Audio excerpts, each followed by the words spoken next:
News Center. Ito ang Junior's News Patrol. Kasama si Johara Villar Cancaraan.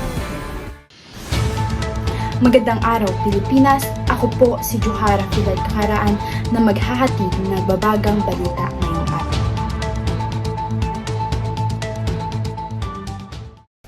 Taon ng pista ng mga bulaklak ipinagdiwang sa Baguio City. Nitong buong buwan ng Pebrero ay ipinagdiwang ng Baguio City ang Panagbenga Festival, ang taon ng pista ng magagandang bulaklak ng lungsod. Sinimula ng pagdiriwang noong unang araw ng Pebrero sa pamamagitan ng pagdaraos ng Panagbenga Grand Opening Day Parade. Ang parada ay tinampukan ng mga nagagandang mga floats sa ginamitan ng makukulay na bulaklak bilang mga dekorasyon. Ibinida rin ng mga mamamayan ng Baguio City ang mga folk dances ng Cordillera Region sa pamamagitan ng street dance parade.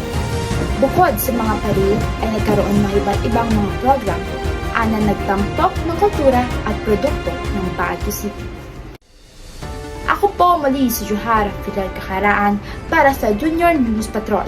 Magbabalik ang Junior News Patrol makalipas ang ilang oras. Maraming salamat po.